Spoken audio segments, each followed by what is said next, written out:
If you know about pork belly burned ends, then you know that is the juiciest, tastiest barbecue snack that you can find.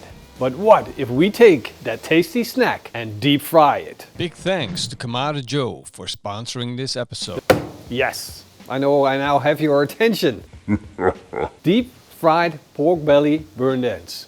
Isn't that a great idea? And I don't know if it is a great idea. It's an experiment. I'm gonna make pork belly burned ends, and then when they're soft and squishy, I'm gonna take it, extra crispy frying special technique coming in to make sure that we get something tasty. Is it going to work? Are we going to find out?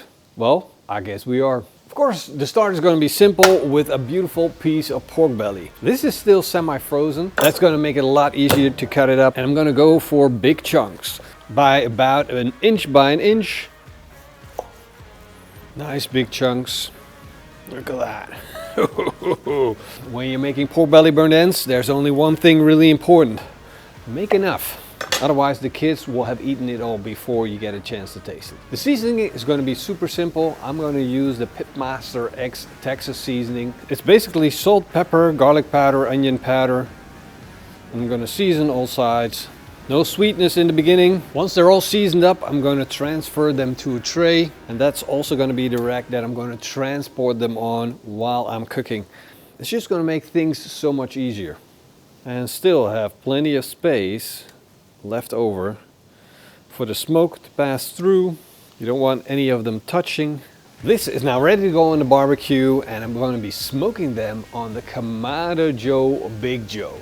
I'll be using the double indirect setup, which means I'm going to put a little bit of big block charcoal at the bottom, light it up with a couple of fire starters. Once those are burned up, I'm going to add a chunk of smoke wood, add the first layer of heat deflectors, a second layer of heat deflectors, then the grill grates go on. I'm also going to put a chunk of smoke wood in the ashtray so that later on that will start smoking while we're further in the cook. And now the pork belly can go on, and we'll just let that smoke. Close the lid.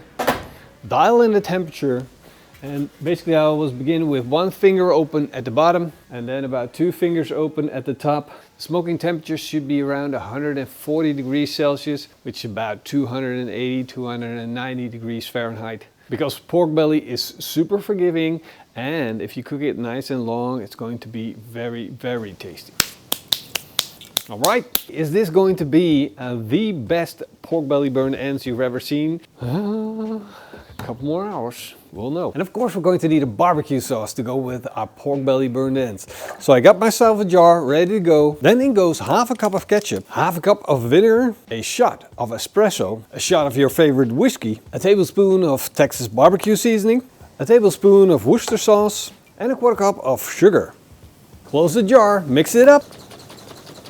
And that is how you make a delicious espresso barbecue sauce. The pork belly burned ends now have that special magical color. I'm talking about the red mahogany glow that sits on top of them. That's how you know they picked up enough smoke flavor. Let's take a look. Now they might look freaking delicious at the moment, but they're not fully cooked yet. All we did now is add flavor to them. So now I'm just gonna take out a tray, an oven dish, whatever you want, and I'm gonna put my pork belly burned ends in. Oh, if you could just smell this. This smells so delicious. I just want to lick them. I do. Now, of course, I'm going to put on my espresso sauce. I'm just going to pour it over.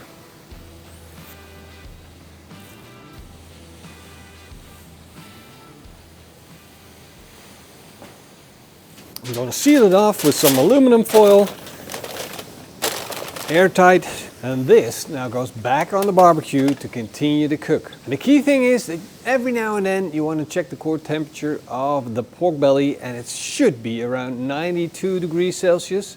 Don't go over that, because over the 92 degrees Celsius they might become too soft. So let's put them back in.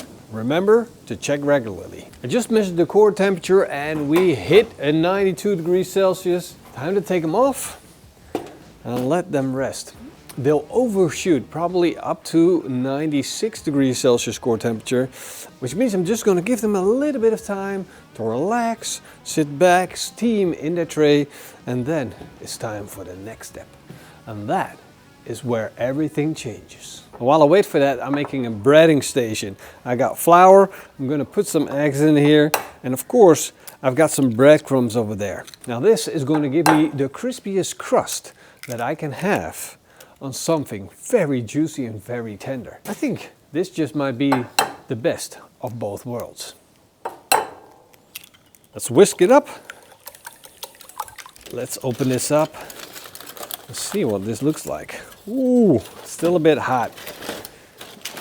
Wow. I can just stick my tonsils in here and that looks freaking delicious. Perfect smoke color, super, super tender. Do a quick check to see what it looks like. This is totally unnecessary to do, but I really, really want to. All right, let's go. Carefully cut it so it doesn't fall apart. This is just a tiny one. You get the idea, squeezy. It falls apart on the touch. So super tender. We got that beautiful mahogany color, a little bit of brown, nice Texas seasoning crust on the outside. Let's do a quick taste test. Ooh, instant gratification. All right, let's do this. And you see that the barbecue sauce kind of like stuck to it and became this part of the pork belly. Tap off the dust. We don't want to eat flour. It's taking a lot of flour. All right, in the egg, that's basically the glue for the breadcrumbs. This is panko breadcrumbs. They give you the most beautiful crust you can think of. There we go, look at that. I'll do a couple of these, tap it off, roll and dip in the egg, then in the crumbs. It looks so beautiful. It's a work of art before it even hits the fryer. It's kind of challenging to get the right amount of flour on because you have what is the most juicy, succulent, fall apart tender piece of meat. And then you're basically going to try and get it dry on the outside with the flour and go back to being nice and sticky again with the egg. But I think I managed right here. Look at that, 3 beautiful pieces. Oh yeah. Let's put this in the fryer. There we go.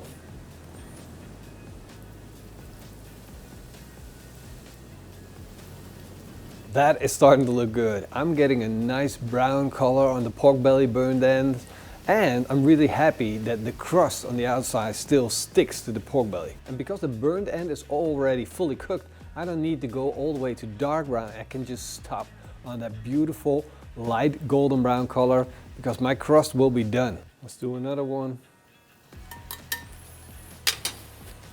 Doesn't it look fantastic? It is gorgeous. Somebody told me they have this on the menu. I will be there in no time at all. Faster than you put the menu out. Like if you hit print on the menu, I will be there for sure. Pork belly burned end. On top of that, some espresso barbecue sauce.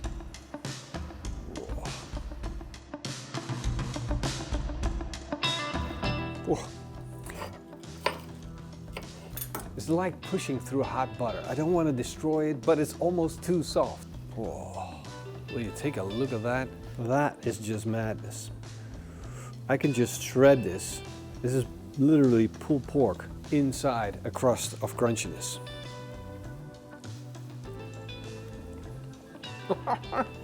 Woo! That is awesome. Off the chart. Insane. This is next level ridiculous. Forget what you know about pork belly burned ends.